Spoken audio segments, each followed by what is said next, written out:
बिस्मिल्लाहिर्रहमानिर्रहीम। अज़ीज़ तुलबा, अस्सलामु अलैकुम।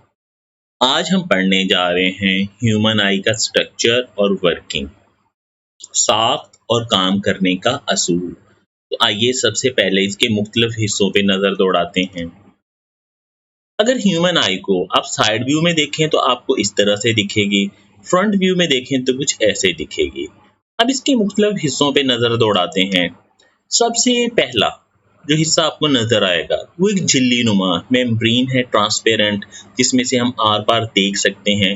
इसे हम कहते हैं कॉर्निया। तो फ्रंट वाला पोर्शन कहलाएगा कॉर्निया। इसके बाद आपको साइडों पे वाइट वाइट सा पोर्शन नजर आता है जिसे हम कहते हैं सेलेरा।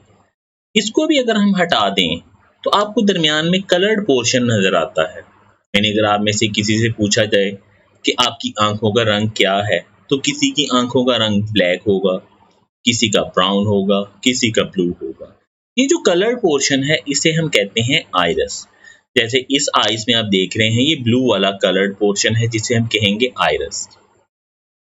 आइरस के बिल्कुल दरमियान में एक छोटा सा सुराख होता है जिसे प्यूपल कहते हैं। ये ब्लैक क्यों दिखता है? ये ब्लैक इसलिए दिखता है कि ये किसी भी किस्म की रोशनी को रिफ्लेक्ट नहीं करता, इसमें रिफ्लेक्शन का अमल नहीं होता। जो भी रोशनी आएगी इसमें एब्जॉर्ब होके आगे चली जाएगी। तो आइरस कलर्ड पोर्शन है, दरमियान वाला सुराख जो है वो प्यूपल कहलाता है। अगर हम इस आइरस को भी यहाँ से हटा दें तो इसके बाद हमें जो दिखाई देगी चीज वो है लेंस। ये लेंस जो है ह्यूमन आई का अकोमोडेटेबल होता है, यानी इसके कर्व में इजाफा भी हो सकता है और कमी भी हो सकती है। इसके कर्व में इजाफा या कमी की वजह से इसकी फोकल लेंथ चेंज हो सकती है।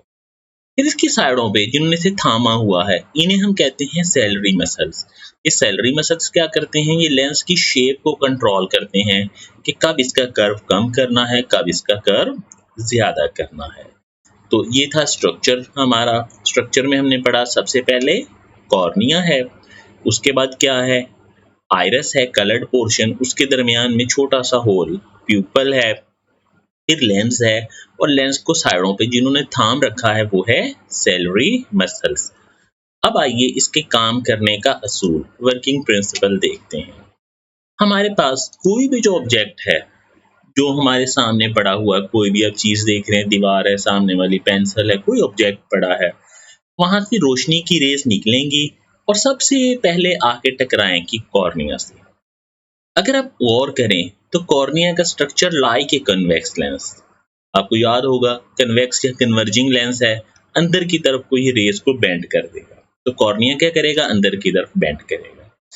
फिर ये जो रोशनी है आके गुजरेगी प्यूपल में से, आइरस के अंदर जो सुराख है उसमें से, फिर जाके ये लेंस से टकराएंगी। लेंस क्या करेगा? रोशनी की इन शुआओं को, इन रेस को कन्वर्ज करेगा एक पॉइंट पे, बिल्कुल एंड पे। इस पॉइंट को हम कहते हैं रेटिना। और रेटिना पे जो इमेज बनेगी वो हम सेंस करेंगे, हम देख सकेंगे। तो हम सिर्फ वो वाली इमेज देख सकेंगे जो रेटिना पे बनेगी। अब ये जो प्यूपल या आइरस है इनका क्या फंक्शन है? तो आइए इनका फंक्शन हम देखते हैं। आप लोगों ने क्या कभी मुशाहिदा किया कि बाहर दोपहर के वक्त तेज धूप से आप चलते चलते अचानक कमरे में दाखिल हो जाएं, तो एक दो लम्हों के लिए आपको कुछ भी नहीं नजर आ रहा होता। फिर उसी कमरे में कुछ देर बैठने के बाद 2-4 मिनट के बाद आपको सारा कुछ नुमाया दिखना शुरू हो जाता है। फिर उसी कमरे में से बैठे बैठे एकदम से आप दोबारा सहन में तेज धूप में आए तो एक लम्हे के लिए आंखों के सामने चमक सी पैदा होती है, ऐसे तारे से बनना शुरू हो जाते हैं, और 2-4 लम्हों के बाद आपको फिर से मुनासिब दिखना शुरू हो जाता है। ये कैसे होता है? ये काम हो रहा होता है आइरस और प्यूपल की वजह से।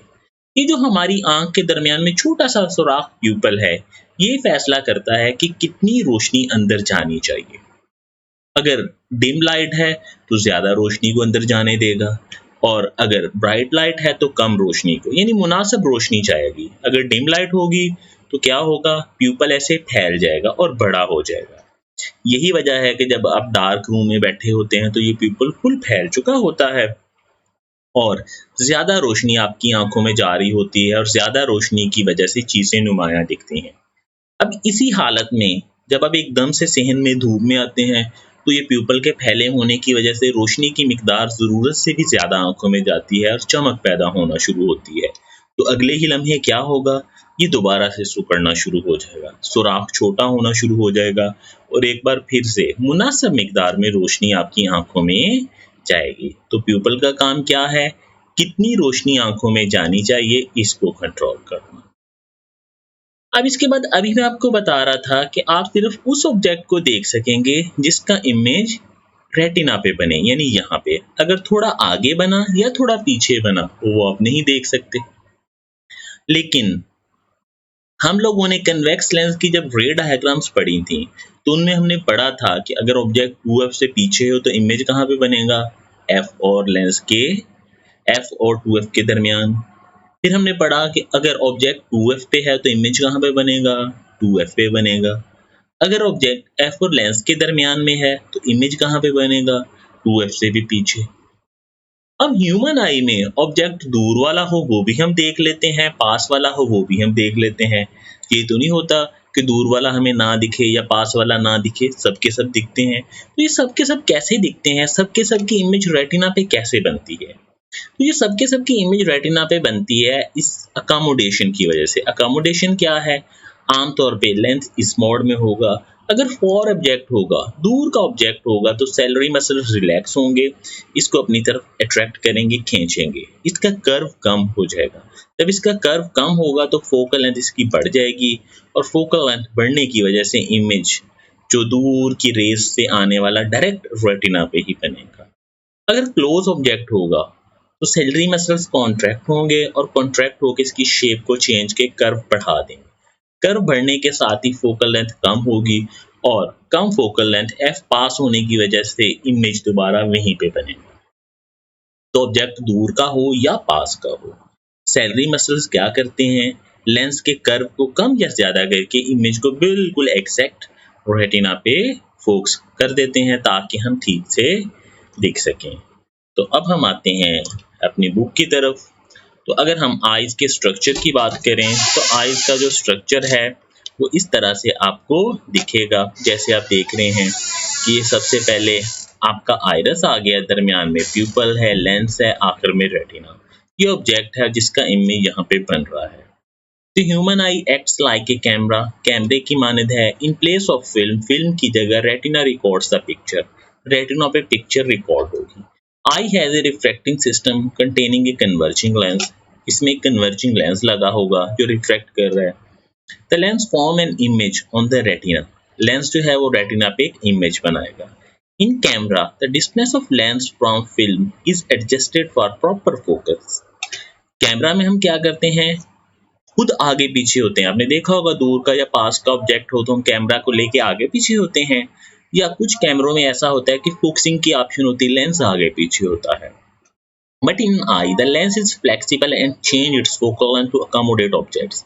लेकिन आई में क्या होता है, लेंस ही फ्लेक्सिबल होता है और अकोमोडेट करता है वाइड रेंज को। अब दिखाई देने का अमल कैसे होगा, light enter through a transparent membrane called cornea, cornea से एंटर होगी। Iris is the coloured portion and control the amount of light reaching to retina. It has opening at its center called pupil. The iris control the size of pupil. In bright light, iris contract the size, while in dim light, pupil is enlarged. तो book से आपने ये long में याद कर लेना है, ये पूरा पैरा अपने लफ्ज़ों में भी कर सकते हैं, और ये इसकी रे डायग्राम और इसका इमेज ये भी आपने करना है। ये अगर आपको मुश्किल लग रही हो तो बहुत ही आसान है, आप पेंसिल से इस तरह से सेलरी मसल्स बनाएंगे, इसके बाद आप इसमें लेंस बना दें, इसके बाद आप इस तरह से करें और ये बना दीजिए। फिर आप यहाँ पे ऑब्जेक्ट बनाएं, यहाँ पे इमेज बना दें, यहाँ से सीधी लाइन खींचें, यहाँ से भी सीधी लाइन खींचें। इन लाइनों को आप इमेज तक सीधे स्केल से खींचें, फिर एक क्रॉस इसमें लगा दें और एक क्रॉस इसमें लगा दें, और ये आपकी बन जाएगी आइस। वैसे रूल ये है कि जो पैरेलल रे है वो एफ में से गुजरेगी और एफ वाली पैरेलल हो जाएगी, लेकिन आप आसानी के साथ ये वाली इमेज को इधर को पैरेलल होना है, इधर वालों को इधर, तो आसानी से आप बना सकते हैं। तो आज का एक ही क्वेश्चन है आपके पास, ह्यूमन आई। आपने इसकी डायग्राम भी बनानी है और इसे लॉन्ग में याद करना है।